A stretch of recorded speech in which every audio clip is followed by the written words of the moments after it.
There's a paradox that haunts modern relationships, one so subtle that most men overlook it until it's too late. We've been told our entire lives that women want vulnerability, that the key to a woman's heart is to open up, express your feelings, share every shade of your soul. We've been sold the gospel of emotional transparency. Tell her how you feel, show her you care, wear your heart on your sleeve. But reality tells a different story. Because while modern culture rewards emotional openness in theory, female biology responds to something far older: emotional restraint, not coldness for cruelty's sake, but coldness as composure, as self-possession, as the absence that breeds intrigue.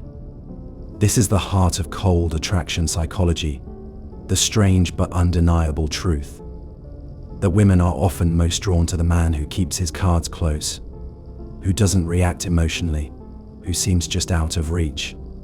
At first glance, this may seem counterintuitive. Wouldn't warmth attract more than distance? Wouldn't passion outweigh stillness?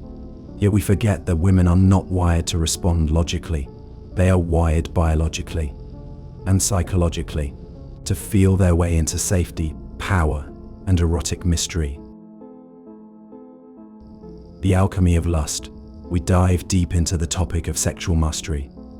The man who remains emotionally stable, who doesn't chase validation or bleed vulnerability, radiates something primal: power. In ancient tribal environments, the man who remained calm under pressure, who didn't flinch when danger appeared, was the one most likely to protect, provide, and prevail. He didn't scream, he didn't cry for help, he acted. Or he waited with cold calculation. That man's presence, even in silence, carried weight, and that instinct deep in the female psyche still exists. Women instinctively trust and crave the man who doesn't panic, who doesn't reveal himself too easily, who doesn't need her validation to feel whole. This is the evolutionary foundation of cold attraction. The emotionally stable man wasn't just a partner, he was a signal of survival. His stoicism represented strength. His stillness meant clarity under fire, and his silence echoed with power, while other men cracked under pressure or became emotionally erratic. This man stayed rooted, unmoved, unreadable, and in the primitive female brain, wired to detect signs of strength or weakness. This made him irresistible, not because he was emotionally dead, but because his emotions were mastered, not spilled. This brings us to a critical distinction, one that every man must understand. If he wants to unlock true masculine magnetism, there is a chasm between emotional availability and emotional mastery. Most men confuse the two. They think that pouring their hearts out, constantly expressing vulnerability, or chasing emotional closeness will earn them intimacy. But what it often does is erode polarity. When a man emotionally dumps his insecurities, his anxieties, or his overeagerness onto a woman, he becomes her emotional mirror, not her leader, but the man who guides emotional energy, who remains calm when she spirals, who grounds the room with his presence, who feels but doesn't flail, becomes the emotional anchor she didn't know she needed. He becomes the man whose silence carries more meaning than another man's essays. Women don't want emotional chaos. They want emotional gravity. They don't want a man who shares everything. They want a man who chooses when to share, and even more importantly, when not to. This tension, this deliberate withholding of full emotional availability, isn't manipulation, it's masculine polarity.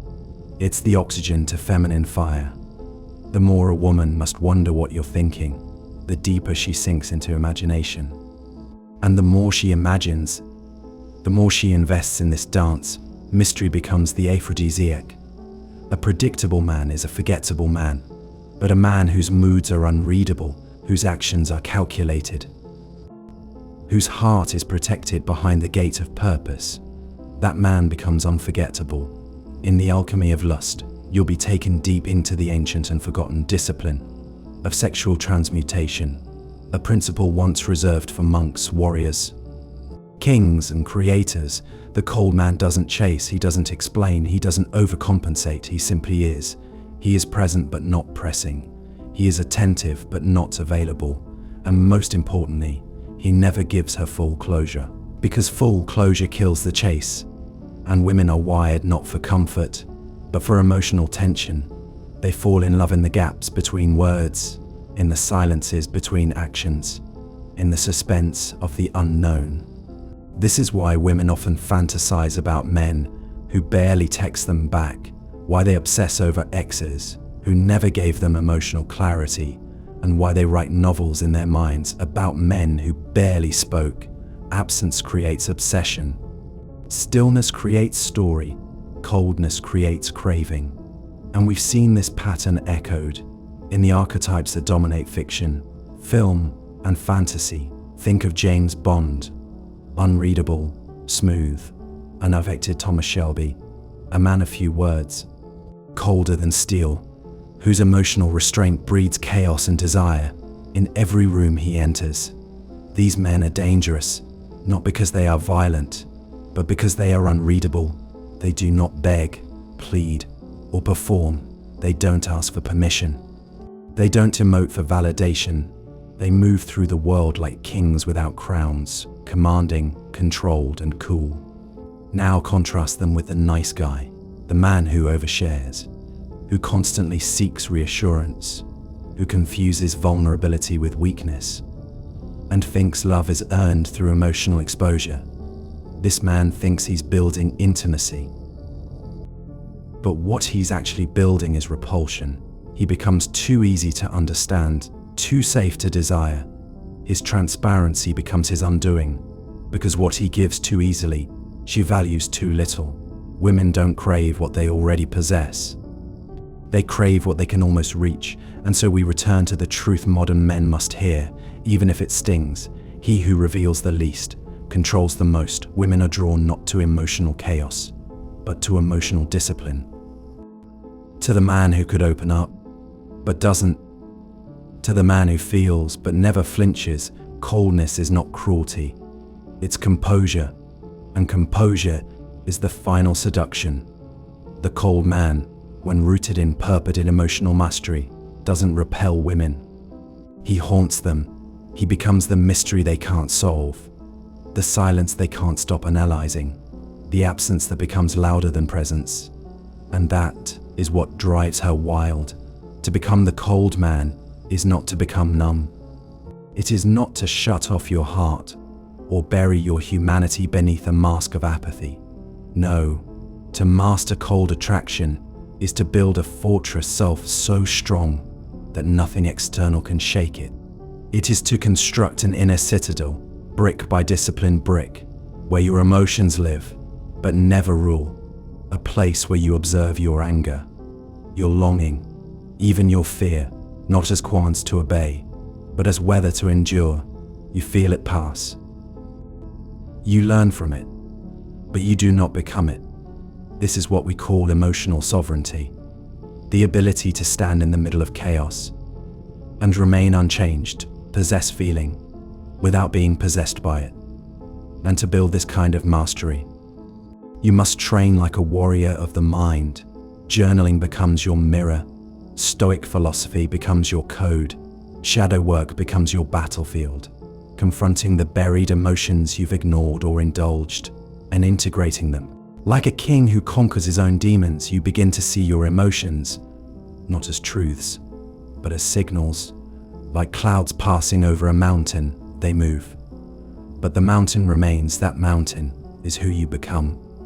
And once this emotional discipline is in place, you begin to wield one of the most powerful weapons in masculine psychology: strategic silence.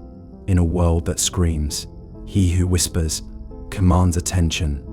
The cold man doesn't rush to speak. He doesn't explain every action. He doesn't fill space with nervous chatter or digital breadcrumbs of insecurity. He waits, he watches, he speaks after he understands. This restraint builds tension. It makes your words valuable. It forces others, especially women, to lean in and listen. Because when you do speak, it means something. Think about it. The man who texts back instantly, who replies with paragraphs, who apologizes before she even accuses. This man signals emotional neediness. But the man who replies with calm timing, who uses brevity like a blade, who doesn't flinch when she withdraws, this man signals power. Every word becomes currency. Spend it wisely, and you become rare. Spill it freely, and you become forgettable. From here you enter the realm of frame control. And this is perhaps the most misunderstood dynamic in modern dating.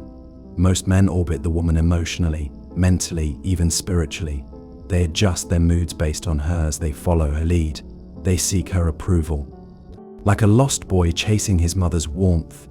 But the cold man stays centered. He holds the frame, not through dominance, but through unshakable presence. He doesn't match her chaos. He regulates it. He becomes the gravitational center, the eye of the storm, the stillness she unconsciously searches for. Women test a man's frame not out of malice, but instinct. She pushes to see if you'll bend, if your logic will crumble under her emotion, if your foundation is solid or built on sand. The cold man passes these tests, not by fighting them, but by remaining unmoved. She cries, he listens. She withdraws, he observes. She lashes out, he doesn't retaliate. He leads her back to equilibrium. This paradoxically creates safety, because in a world full of emotionally reactive men, the one who remains stoic becomes a fortress, and fortresses are seductive. Thank you for watching. Subscribe to join the tribe.